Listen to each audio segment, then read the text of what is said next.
கிராம மிஷனரி இயக்கம் வழங்கும் கிராமிய நேரம் என்ற இந்த நிகழ்ச்சிக்கு உங்களை அன்புடன் வரவேற்கிறோம். கிராம மிஷனரி இயக்கம் கடந்த 27 ஆண்டுகளாக சிறுவர் மற்றும் வாலிபர் மத்தியில் ஊழியம் செய்து வருகிறது. 800க்கும் மேற்பட்ட மிஷனரிகளோடு தமிழ்நாட்டில் உள்ள 38 மாவட்டங்கள் உட்பட ஆந்திரா, ஒடிசா, கர்நாடகா, சத்தீஸ்கர், ஜார்க்கண்ட் மற்றும் மத்திய பிரதேசம் ஆகிய மாநிலங்களிலும் நற்செய்தி பணியை செய்து வருகிறது. எமது இலக்கு 1,00,000 கிராமங்கள், 7,000 மிஷனரிகள், ஒவ்வொரு மாநிலத்திலும் 500 மிஷனரிகள்.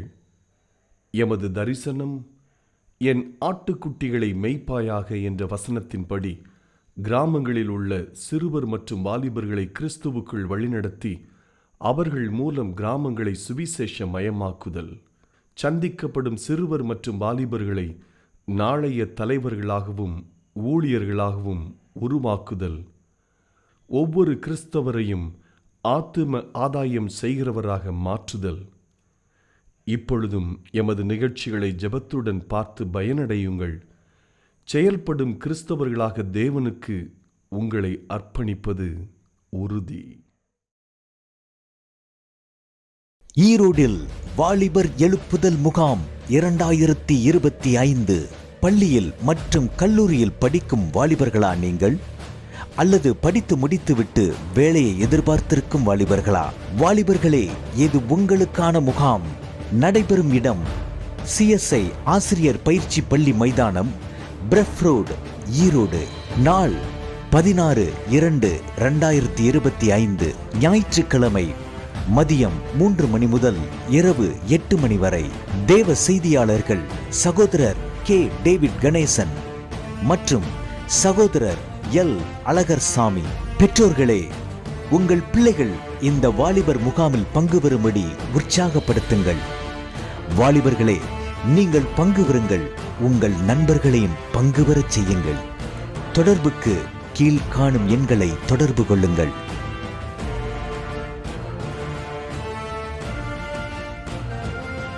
கர்த்தர் உங்களை ஆசீர்வதிப்பாராக.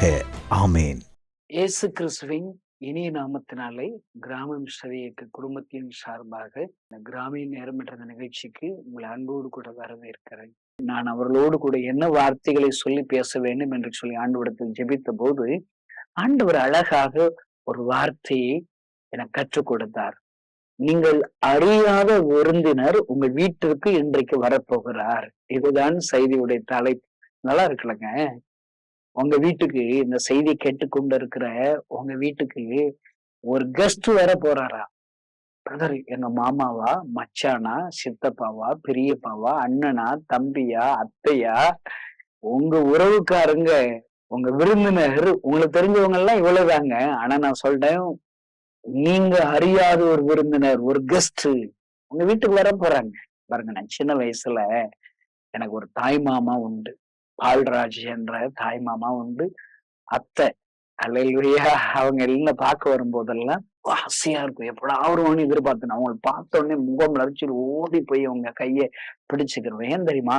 அவங்க மட்டும்தான் எனக்கு பிடிச்ச ஒரு பலகாரம் வாங்கி தருவாங்க. அந்த அதிரசம் அப்படி இருக்குல்லங்க, கிராமத்துல சுடுவாங்களா, அது வாங்கிட்டு வருவாங்க. எனக்கு பிடிச்ச தீம்பண்டங்களை வாங்கி கொடுப்பாங்க. அது ஒரு உறவு. அந்த உறவுக்காரர் எப்படாவது வீட்டுக்கு வருவாங்கன்னு சொல்லி நான் காத்திருப்பேன். எனக்கு ஒரு சித்தப்பா உண்டு. அவங்க எப்படா வருவான்னு சொல்லி காத்திருப்பேன். அவங்க எப்ப நான் பார்த்தாலும் சின்ன வயசுல ஒரு 20 காசு இல்ல 25 காசு இல்ல 50 காசு என்று தருவாங்க. அது எனக்கு நான் பிடிச்ச சாக்லேட்ஸ், தீன்பண்டங்கள் வாங்கி கொடுக்குறது எனக்கு பிடிக்கும். என்னுடைய தகப்பனார் என்னுடைய உறவினர் வாரத்துல ஒரு நாள் தான் எங்க வீட்டுக்கு வருவாங்க. நாங்க சின்ன பிள்ளையா இருக்கும்போது அவங்க திருநெல்வேலியில மதுரை ரேடியோ ஸ்டேஷன்ல வேலை பார்த்தாங்க. வாரத்துல வீக்கெண்டு மட்டும் தான் வரும்போது அவங்க பஸ்ல வர மாட்டாங்க. விருதுநகருக்கும் திருநெல்வேலிக்கும் 100 கிலோமீட்டருங்க. 100 கிலோமீட்டர் சைக்கிள்ல தான் வருவாங்க. எப்படா எங்க அப்பா வருவான்னு சொல்லி காத்திருப்பேன். ஏன் தெரியுமா? அவங்க வாங்கிட்டு வர்ற அந்த பை மேலதான் எனக்கு ஆசை. சேவு, மிச்சரு, பூந்தி எல்லாம் வாங்கிட்டு வருவாங்க. எங்க உறவுக்காரங்கன்னா எங்க அப்பாட்ட, ஏன்பா கருப்பையா, நீ ஏன் சைக்கிள் ஓட்டிட்டே திருநெல்வேலியில வரந்த, ஏன் பஸ்ஸுக்கு செலவழிச்சா என்ன சொல்லுவாங்க? எக்ஸ்ட்ரா ஒரு 2 கிலோ சேவு என் பிள்ளைகளுக்கு பஸ்க்கு கொடுக்கற ரூபாயில வாங்கிடலாம்னு சொல்லுவாங்க. இதுதாங்க அன்பு. உறவுகள், இதெல்லாம் எனக்கு தெரிந்த உறவுகள் ஐயா. ஆனால் இன்றைக்கு உங்களுக்கு சொல்லுகிற வார்த்தை என்ன தெரியுமா? நீங்கள் அறியாத விருந்தினர். அப்ப எங்களுக்கு தெரியாதவங்க எப்படி எங்க வீட்டுக்கு வருவாங்க? அப்படி ஒரு கேள்வி கேட்கலாம். உங்களுக்கு தான் அவரை தெரியாது. அவருக்கு உங்களை தெரியும். நீங்க தாயின் கருவுல உருவாவதற்கு முன்னமே அந்த விருந்தினருக்கு உங்களுக்கு தெரியுங்க. அவரு அவர் யார் ஐயா? அவர் தாங்க இயேசு கிறிஸ்து. அவர் ஒரு விருந்தினர் ஐயா. விருந்தினராக உங்கள் வீட்டிற்கு வர விரும்புகிறார். அல்லேலூயா. உங்களுக்கு வேதத்திலிருந்து விருந்தினராக அறியாதபடி சஸ்பென்ஸ் ஆக, சர்ப்ரைஸ் ஆக ஒருவருடைய வீட்டிற்கு வந்த ஒரு அன்பான ஒரு கதையை உங்களுக்கு நான் சொல்லிக் கொடுக்க ஆசைப்படுகிறேன். லூக்கா எழுதின சுவிசேஷத்திலே 19ஆம் அதிகாரத்துல பாருங்கள், ஐஸ்வர்யமானுமாயிருந்த சகையு என்கிற ஒரு மனிதன் இருக்கிறான்.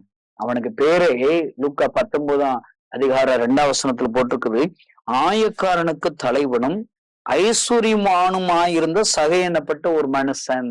அல்லேலூயா. பாருங்க, அப்படிப்பட்ட ஒரு மனுஷனுடைய வீட்டிற்கு இயேசு வருகிறார். ஒரு கெஸ்ட். பாருங்க, இவன் அந்த இயேசுவை குறித்து கேள்விப்பட்டிருக்கிறான். நீங்க லூக்கா 19ஆம் அதிகாரத்துலதான் இவனுடைய சம்பவம் வருகிறது. நீங்க 18 அதிகாரம் 17 அதிகாரம் முந்தின காரியங்கள்ல நீங்க வாசித்து பார்த்தீங்கன்னா, அன்று அவ்வளவு அற்புதங்களை செய்கிறார். பிசாசின் பிடிகளை விடுதலையாக்குகிறார், வியாதிகளை சுகப்படுத்துகிறார், மரித்தோரை உயிரோடு கூட எழுப்புகிறார். அல்லேலூயா. எல்லா வியாதிகளையும் ஆண்டு சுகப்படுத்துகிறார். அன்புள்ள ஆண்டவர். இதெல்லாம் ஐஸ்வர்யவானுமாக இருந்த தலைவனுமாக இருந்த சகை கேள்விப்படுகிறான்.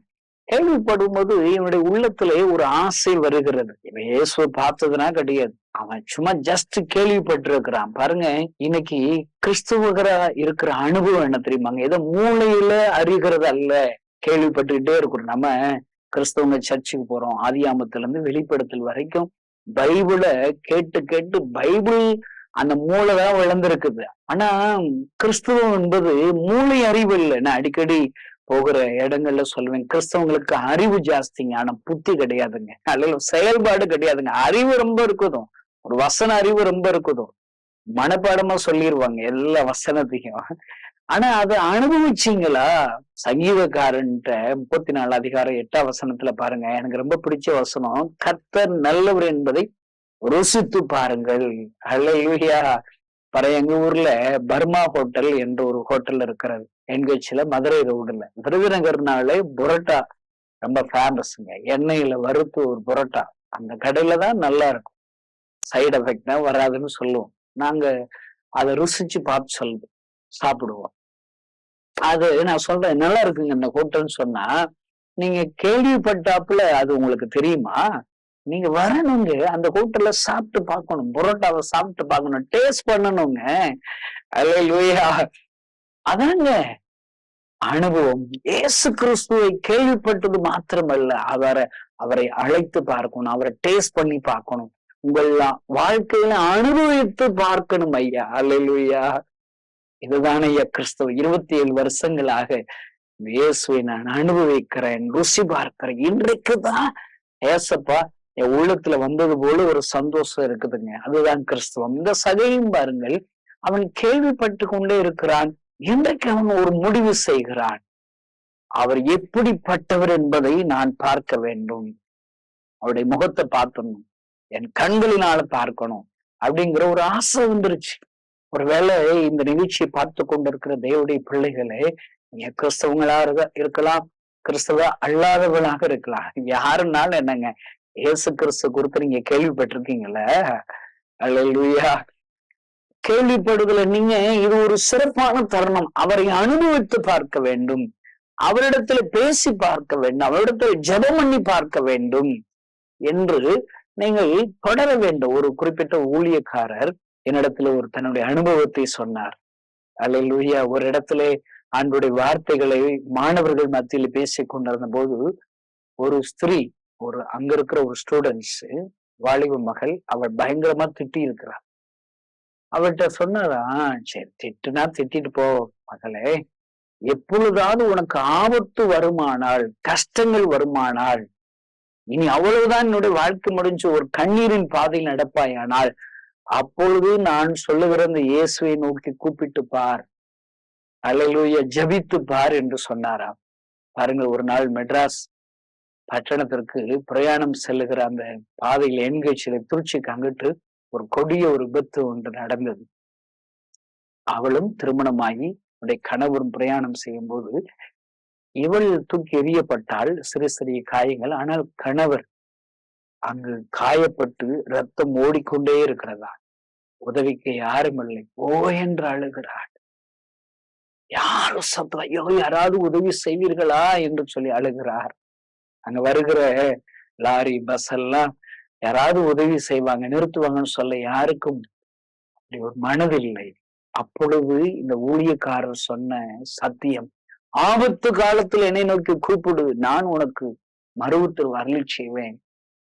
எப்பொழுதாவது ஒரு கண்ணீரின் பாதை வரும்போது இந்த இயேசு என்கிற பெயரை சொல்லி கூப்பிடு என்று சொல்லி கொடுத்த அந்த வார்த்தை நினைவுக்கு வந்து அந்த இடத்துல கண்ணீரோடு, இயேசுவே எப்பொழுது நம்ம இடத்துல நான் கூப்பிட்டு பாருங்க, என் கணவருக்கு ஒரு உயிர் தார், ஜீவனை தார், ரத்தம் ஓடிக்கொண்டே இருக்கிறதே என்று சொல்லி அந்த மகள் ஜெபித்தாளார். நடந்தது என்ன தெரியுமா? அற்புதமாக கணவர் காப்பாற்றப்பட்டார்.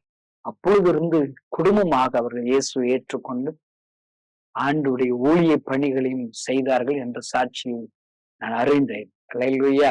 இந்த செய்தி கேட்கிற சகோதரன், உங்களுக்கு ஒரு ஆப்பர்ச்சுனிட்டி வருதுன்னா அந்த ஆப்பர்ச்சுனிட்டி பயன்படுத்தி பாருங்க, கூப்பிட்டு பாருங்க. பருத்திமேவி பாருங்க, அவனும் கேள்விப்பட்டுக்கிட்டே இருக்கிறான், கண்ணு குருடு. ஒரு சான்ஸ் கேட்டு பார்க்க வேண்டியதானங்க. கூப்பிட்டு பாக்குறான், நிறைய பேர் அவனை அதட்டுறாங்க, இவன் விடல, இன்னும் சத்தமா கூப்பிடுறான்.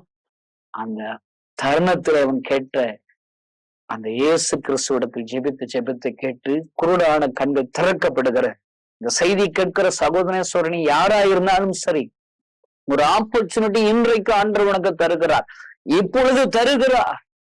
நீ இருக்கிற இடத்துல இயேசுவே எனக்கு மனம் இருந்தும் என்று சொல்லி கூப்பிட்டு பாருங்கள், ஆண்டவர் வருவார். எந்த இடத்துல இருந்து நீ கூப்பிட்டாலும் அந்த இடத்திற்கு வருவார், மனம் இறங்குவார்.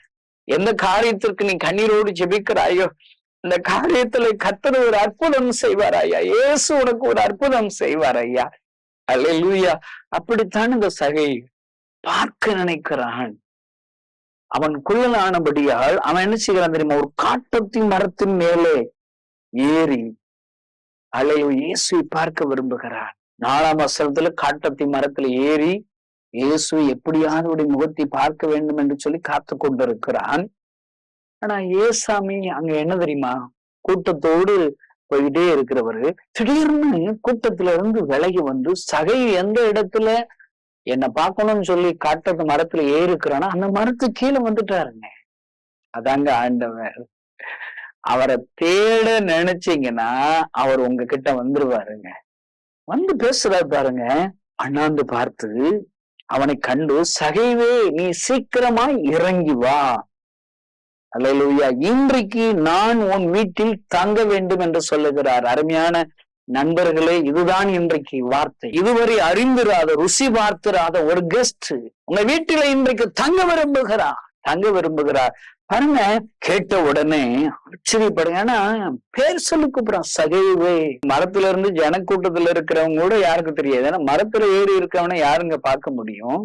அவன் அப்படியே உள்ள இருந்து பார்த்துட்டு இருக்கிறான். பேர் சொல்லி கூப்பிடுகிறார்.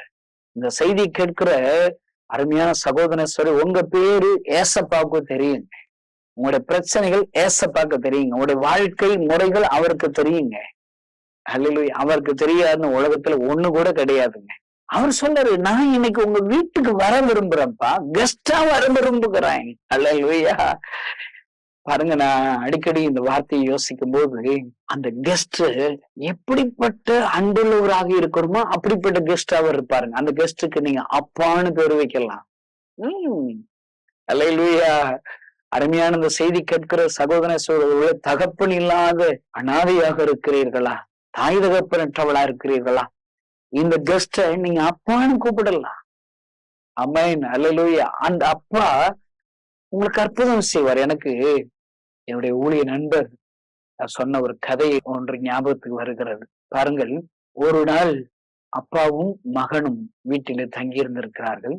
அப்பா மதியானம் நல்லா சாப்பிட்டு தூங்கி கொண்டிருக்கிறார். பையன் விளையாண்டுகிட்டு இருக்கிறான். திடீர்னு அந்த பையன் தூங்குற அப்பாவை எழுப்பி, பா எனக்கு கொஞ்சம் அந்த இடத்துல இருக்கிற சாக்லேட்ஸ் நான் எடுத்துக்கிறவான்னு சொல்லி கேட்டிருக்கிறான். எனக்கு சாக்லேட் வேணும். அல்லேலூயா. அப்பா சொல்லி இருக்கிறார், வேணும் எவ்வளவு வேணாலும் எடுத்துக்கோ, இந்தா எடுத்துக்கோ அப்படின்னு சொல்லி கொடுத்து விட்டுருக்கிறார். அவனுக்கு சந்தோஷம். மறுபடியும் விளையாட போயிட்டான். மறுபடியும் கொஞ்ச நேரம் கழிச்சு அதே சிறுபையன் அப்பாவை தூங்குற அப்பாவை எழுப்பி, அப்பா என்னை மன்னிச்சுக்கோங்கப்பா. ஏன் மன்னிப்பு கேட்கிற மகனே, நீங்க வளர்த்த ஒரு செடியை நான் விளையாடும் போது அந்த செடியை உடைச்சிட்டேன். அல்லேலூயா. நான் கேர்லெஸ்ஸா விளையாண்டு நீங்க வளர்த்த செடியை அதை உடைச்சிட்டேன். என்னை மன்னிச்சிருங்கப்பான்னு சொல்லியிருக்கான். அப்பா சொல்லியிருக்கிறேன், நான் மன்னிச்சிட்டேன். ஆனா இனி ஜாக்கிரதையா நீ விளையாடணும். அல்லேலூயா. அப்படி சொல்லிட்டு இருக்கிற அந்த சிறு பையனுக்கு சந்தோஷம். அப்பா நம்மளை மன்னிச்சுட்டாருன்னு சந்தோஷம். சிறு நேரம் கழிச்சு மறுபடியும் அவன் ஓடி வந்து தூங்குற அப்பாவை எழுப்பினாராம். என்னப்பா வேணும் உனக்கு? அல்லேலூயா. அப்பா நாங்க சாக்லேட் கேட்டு நீங்க தந்தீங்க, என்னை மன்னிச்சிருன்னு சொன்னேன், நீங்க என்னை மன்னிச்சிட்டீங்க. நீங்க நல்ல அப்பா, அன்புள்ள அப்பாப்பா, எவ்வளவு என்னை நேசிக்கிறீங்கப்பா, எனக்கு நல்ல அப்பான்னு சொல்லிட்டு ஓடிட்டானா. இந்த அப்பா அவருக்கு பெரிய ஒரு சந்தோஷம். இதுதானே என் கிறிஸ்துவ வாழ்க்கை. அல்லேலூயா. நீங்கள் ஒரு தகப்பனாக உங்கள் ஒவ்வொருடைய வாழ்க்கையில் அவர் இருப்பார். நீங்க இடத்தில் முதல் முறை அந்த சிறுபையன் வரும்போது உங்களுக்கு சாக்லேட் கேட்டான். உங்களுக்கு என்ன வேணுங்க? உங்களுக்கு குழந்தை பாக்கியம் வேணுமா? வேலை வேணுமா? வியாதி இருந்து சுகம் வேணுமா? ஆண்டவர் தருவாருங்க. அல்லேலூயா. அவர் என்ன கேட்டாலும் அவர் தருகிற ஆண்டவர். ஏன்னா அந்த கதையில வருகிற அப்பா எப்பயுமே தூங்கிட்டு இருக்கிறாரு. ஆனா இந்த ஏசப்பா வாழ்க்கையில தூங்குவதும் இல்லை, உறங்குவதும் இல்லை. 24 hours உன்னை பார்த்துக்கிட்டே இருப்பாருங்க. எப்பொழுதும் அவர் அவைலபிளா இருப்பார். இரண்டாவது முறை அந்த சிறுபையன் வரும்போது அவன் செய்த தவறுகளுக்காக மன்னிப்பு கேட்கிறான். அந்த தகப்பன் மன்னித்து இனி ஜாக்கிரதையா என்று சொல்லுகிறார். இந்த செய்தியை கேட்கிற சகோதரி இன்றைக்கு கணேசன் பிரசங்கிக்கிற இயேசு கிறிஸ்து அப்படிப்பட்ட தகப்பன் தான். என்ன கேட்டாலும் தருவார். நீ தவறு செய்து அந்த தவறுகளை சொல்லும் போது என்னை மன்னிங்கப்பா, என்னை மன்னிங்கப்பான்னு சொல்லும் போது அவர் எப்பேற்பட்ட பாவத்தை செய்தாலும் தவறுகளை செய்தால் அதை மன்னிக்கிறார், மறக்கிறார். அல்லேலூயா. ஆனால் இன்னொன்னு சொல்லுகிறார், இனி கவனமா இருக்கணும், இனி பாவம் செய்யாது. இதுதான் இயேசு கிறிஸ்து நம்மிடத்தில் எதிர்பார்க்கிறது. அல்லேலூயா. மூன்றாவது, அந்த கிறிஸ்தவ வாழ்க்கை என்கிறது என்ன தெரியுமா? எப்பொழுதுமே அவருடைய அன்பை நினைத்து நினைத்து அவருக்கு நன்றி செலுத்துகிறதான் நம்முடைய கிறிஸ்தவ வாழ்க்கை. இந்த செய்தி கேட்கிற சகோதரியே, உன்னிடத்தில் வருகிற விருந்தினர் அப்பாவுக்கு அன்பு செலுத்துவார். ஒருவேளை நல்ல நண்பராகவும் உனக்கு அன்பு செலுத்துவார். அல்லேலூயா. நான் சொல்றேங்க, ஒரு நண்பனாக நான் உங்களை சிநேகிதனாக என்பேன் என்று ஆண்டவர் சொல்லுகிறார். அல்லேலூயா. அருமையான இந்த செய்தி கேட்கிற சகோதரியை அவர் சிநேகிதராக இருப்பார், அப்பாவாக இருப்பார், அம்மாவாக இருப்பார். சிநேகிதன் என்று சொன்ன உடனே எனக்கு ஒரு ஞாபகம் வருகிறது, ஒரு கதை ஞாபகம் வருகிறது. அல்லேலூயா. பாருங்க, ஒரு வகுப்பறையில ஒரு சிறிய பையனை அவனை ஸ்கூல்ல சேர்த்து விட்டு ஹாஸ்டல்ல சேர்த்து விட்டாராம். சிறு பையனை பாருங்கள். அந்த சிறு பையனை அவனுடைய ஃப்ரெண்ட்ஸுகள், பலகீனமா இருக்கிறவன அந்த சிறு பையனை அவனுடைய ஃப்ரெண்ட்ஸுகள் எல்லாம் கேலி பண்ணி இருக்கிறாங்க. அவனுடைய ட்ரெஸ்ஸ சட்டையை அவுத்து அவனை அவமானப்படுத்தி இருக்கிறாங்க. எப்ப பார்த்தாலும் அவனை நோஸ்கட் பண்ணிக்கிட்டே இருக்கிறாங்க. அவனை எரிச்சல் அடைய வச்சுக்கிட்டே இருக்காங்க. அவனை அள வச்சுக்கிட்டே இருக்கிறாங்க. ஒரு நாள் இதை அவனை விட மூத்த சீனியராக இருக்கிற ஒரு ஸ்டூடெண்ட்ஸ் ஒருவன் இந்த சிறுபையனுக்கு நேரிடுகிற அந்த அவமானத்தை, நிந்தைகளை, அவனை எல்லாரும் ஏளனம் செய்வதை பார்த்து கொண்டே இருக்கிறவனுக்கு கோபம் வந்து திடீரென்று வந்திருக்கு. இந்த சிறுபையனுக்காக பரிந்து பேசி இருக்கிறான். இனி இந்த சிறுபையனை யாரும் அவனை கேலி பண்ணக்கூடாது, கிண்டல் பண்ணக்கூடாது.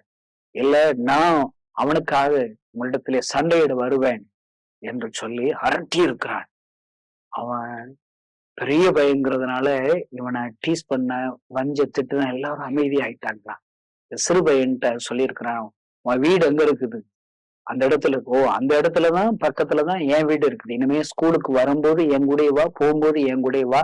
இவன் யாரு என்ன சொன்னாலும் என்கிட்ட வந்து சொல்லு, நான் பார்த்து கொள்ளுகிறேன் என்று சொல்லி இருக்கிறான். அந்த சிறு பையனுக்கு மிகுந்த சந்தோஷம். சிறு பையனுக்கு மூத்த இன்னொருவர் தான் நண்பர். 2 பேரும் நண்பர்களாக மாறிடலாம். பாருங்கள், காலங்கள் கடந்தது, வருடங்கள் கடந்தது. இந்த பெரிய தம்பி பிசினஸ் மேனாக மாறிவிட்டான். இந்த சின்ன தம்பி டாக்டர் ஆகிவிட்டான். டாக்டர் ஆன உடனே இன்றைக்கு தான் டாக்டர் பட்டம் கொடுக்கிறதாக இருக்கிறவனே அந்த சீனியர் நண்பனே, என்னை விட நீங்க மூத்தவனா இருந்தாலும் என் வாழ்க்கையில எவ்வளவு வருஷம் என் கூட பிரயாணம் செஞ்சிருக்கீங்க, என்னை உற்சாகப்படுத்துறீங்க. இந்த பட்டமளிப்பு விழாவுக்கு வரணும்னு சொன்னதுனால நீங்க வரணும்னு சொல்லி கூப்பிட்டு இருக்கிறான். இவனும் போயிருக்கிறான். பாருங்கள், அந்த விழா நடக்கும்போது அந்த எம்பிபிஎஸ் ஸ்டூடெண்ட்ஸ் காலேஜ்லயே இவன் தான் பெஸ்ட் ஸ்டூடெண்ட்ஸா. இப்பொழுது நம்முடைய காலேஜ்ல பெஸ்ட் ஸ்டூடெண்ட்ஸ் ஒரு சில வார்த்தைகளை பேசுவான் என்று சொல்லி அவனுக்கு தருணம் சொன்ன போது அவன் பேசி இருக்கிறான். இப்படி ஒரு டாக்டராக நான் மாறுவதற்கு எனக்கு ஒரு நண்பர் தான் முக்கியம். காரணம், அந்த நண்பன் எனக்கு என்ன செய்தான்றமா, நான் கூட படிக்கும் போது எல்லாரையும் என்ன கேலி பண்ணாங்க, கிண்டல் பண்ணாங்க, அவமானம் பண்ணாங்க. ஒரு நாள் நான் ஒரு முடிவு செய்தேன். இன்றைக்கு இரவிலே நாம் தற்கொலை செய்து நாம் மறித்து விட வேண்டும். நாம் ஒன்றுக்கும் ஆகாதவர்கள், எல்லாருமே என்னை கிண்டல் செய்கிறார்கள் என்று சொல்லி முடிவு செய்திருந்தேன். இன்னைக்கு ஸ்கூல் விட்டு போனோன்னே நான் மறிக்கணும். அல்ல, அன்றைக்கு தான் அந்த ஒரு சீனியர் என்னுடைய நண்பர் எனக்கு வந்து எனக்காக போராடினார், எனக்காக அவளோடு கூட சண்டையிட்டார். இனி நான் உன்னோடு கூட இருப்பேன் என்று சொல்லி உற்ற நண்பர் ஆனார். அல்லேலூயா. அந்த நாளிலே எனக்கு நண்பர் இருக்கிற நாளை ஸ்கூல் போகும்போது வரும்போது என் கூடயே நான் உன்னை அழைத்து சொல்லி நான் கைப்பிடிச்சு கூட்டி வந்தார். அந்த ஒரே ஒரு வார்த்தை, அந்த உற்சாகமுள்ள வார்த்தை தான் எனக்கு என்னை டாக்டராக மாற்றி இருக்கிறது என்று சொன்னாரா. அல்லேலூயா. எத்தனை பெரிய நண்பர் ஐயா. இந்த செய்தியை கேட்கிற சகோதரனே சகோதரி, ஐயோ அப்படிப்பட்ட நண்பர்கள் எனக்கு இல்லையே என்று சொல்லி ஏக்கத்தோடு இந்த நிகழ்ச்சிகளை பார்க்கிறீர்களா? இல்லைங்க, அதுதான் இயேசு கிறிஸ்து. உங்கள் வாழ்க்கையில உங்கள் வீட்டுக்கு வர விரும்புகிற கெஸ்ட், விருந்தினர், அவர்தான் அந்த இயேசு கிறிஸ்து, அவர்தான் நண்பர். அல்லேலூயா. சகை வீட்டுக்கு வருகிறார். உன் வீட்டுக்கு ரட்சிப்பு இன்றைக்கு வந்தது சொல்லுகிறார். அவனுடைய வாழ்க்கை மாறுகிறது. சகையுடைய வாழ்க்கை மாறுகிறது. அவன் செய்த பாவங்களை அறிக்கை எடுக்கிறான். நான் அநியாயமா சம்பாதித்த எல்லாவற்றையும் ஏழைகளுக்கு நான் தரப்போகிறேன் என்று சொல்கிறேன். இதுதான் கிறிஸ்துவ வாழ்க்கை ஐயா. 27 வருடங்களாக இந்த இயேசுவை நான் பிரசங்கித்துக் கொண்டிருக்கிறேன். இந்த இயேசு கிறிஸ்து நான் அறியாத விருந்தினர் ஐயா. என் உள்ளத்திலே வந்தார். சாக கடந்த டாக்டர்களால் மறுத்து விடுவாய் என்று சொல்லி மரண தேதி எனக்கு முன்குறித்து விட்டார்கள். எல்லா இடத்துக்கு போய் சரியாகல. இயேசு இடத்துல நான் ஜெபித்தேன். அவர் வந்தார் ஐயா, எனக்குள் வந்தார், எனக்கு உயிர் கொடுத்தார். 27 வருடங்களாக நல்ல ஒரு தகப்பனாக, நண்பராக எனக்குள்ளாகவே வந்து என் வீட்டிலே தங்கி விட்டார் ஐயா. இந்த இயேசுதான் உன் வீட்டிலே தங்க விரும்புகிறார். செய்தி கேட்கிற சகோதரனே சகோதரியே, நீ இப்பொழுது அந்த விருந்தினரை அழை. இயேசுவே என் வீட்டிற்குள் வாரும். சகை வீட்டிற்கு வந்தது போல என் வீட்டிலே தங்கி விடும். அவரை கூப்பிட்டு பாருங்கள், அவர் வருவார். அவர் வந்து விட்டால் உலக பிரகாரமான உறவினர் வந்த செலவு தாங்க. ஆனால் இந்த விருந்தினர் இயேசு உங்கள் வாழ்க்கையில உங்கள் வீட்டிற்கு வந்து விட்டார், செலவே இல்லை, வரவுதான். சந்தோஷம் வரும், சமாதானம் வரும், நிம்மதி வரும். அது எல்லாவற்றையும் உன் நிறைவாக உன்னை ஆசீர்வதிப்பார் ஐயா. அந்த விருந்தினருக்கு நன்றி செலுத்தி அவரை அழைப்போமா? கண்களை மூடி நாம் ஜெபிப்போம். பரலோகத்தில் இருக்கிற எங்கள் அன்பு தகப்பனை, ஆண்டவரே, இந்த செய்தி கேட்கிற ஒவ்வொருடைய வாழ்க்கையில வீட்டிற்குள்ளாக நீர் தங்குவீரா, ஒரு விருந்தினராக, ஒரு கெஸ்டாக அவருடைய வாழ்க்கையில பிரவேசிப்பீராக. அவர் வாழ்க்கையில ஆசீர்வதியும், குறைவுகளை நிறைவாக மாற்று, வியாதியை சுகமாக்கும், கர்த்தர் தம்முடைய வல்லமை விளங்கச்சியும் ஆசீர்வதிக்கிறோம். அநேகர் நீ நல்லவர் என்பதை ருசித்து பார்க்க உதவி செய்யும். இயேசு நாமத்தினால் பிதாவே, ஆமென். இந்த செய்தியின் மூலம் தேவன் உங்களோடு இடைப்பட்டிருப்பார் என்று விசுவாசிக்கிறோம். நீங்களும் எங்களோடு இணைந்து தேவனுடைய பணியில் தோள் கொடுக்க விரும்புகிறீர்களா? கீழ்க்கண்ட எங்கள் ஊழிய திட்டங்களுக்காக ஜெபிக்க முன்வரலாமே. தமிழ்நாடு மற்றும் பிற மாநிலங்களிலும் ஆலயம் கட்ட தேவையாயுள்ள 1000 கிராமங்களில் இடம் வாங்கி ஆலயம் கட்டப்பட ரூபாய் 5 லட்சமோ அல்லது அதில் ஒரு பகுதியையோ கொடுத்து ஆலயம் கட்டி கொடுப்போர் எழும்ப ஜெபியுங்கள். சூனேமியால் எலிசாவிற்கு ஒரு அறை வீட்டை கட்டி கொடுத்தது போல புதிய மிஷனரிகள் தங்கி பயிற்சி எடுப்பதற்கு ரூபாய் 2 லட்சம் கொடுத்து ஒரு மிஷனரி வீட்டை கட்டி கொடுப்போர் எழும்ப ஜெபியுங்கள்.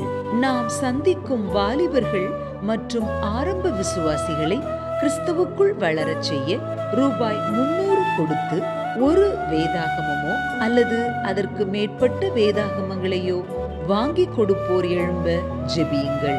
நாம் பணி செய்யும் 8 மாநிலங்களிலும் உள்ள முழுநேர மிஷனரிகளை மாதந்தோறும் ரூபாய் 10,000 கொடுத்தோ அல்லது இயன்ற காணிக்கையை கொடுத்தோ தாங்குவோர் எழும்ப ஜெபியுங்கள். தமிழ்நாடு மற்றும் பிற மாநிலங்களிலும் துரிதமாக சுவிசேஷம் அறிவிக்கவும் பின்தொடர் பணிக்காகவும் சுவிசேஷ வாகனங்கள் வாங்கிக் கொடுப்போர் எழும்ப ஜெபியுங்கள். மேலும் எங்களோடு தொடர்பு கொள்ள விரும்பினால் திரையில் காணும் எமது முகவரியை குறித்துக் கொள்ளுங்கள். கிராம மிஷனரி இயக்கம், தபால் பெட்டி எண் 51, விருதுநகர் 626001. இந்த நிகழ்ச்சியையோ அல்லது எங்கள் ஊழியத்தையோ நீங்கள் தாங்க விரும்பினால் கீழ்காணும் தொலைபேசி எண்ணை தொடர்பு கொள்ளலாம். 7378000444 73 78 000 444. கர்த்தர் தாமே உங்களை ஆசீர்வதிப்பாராக.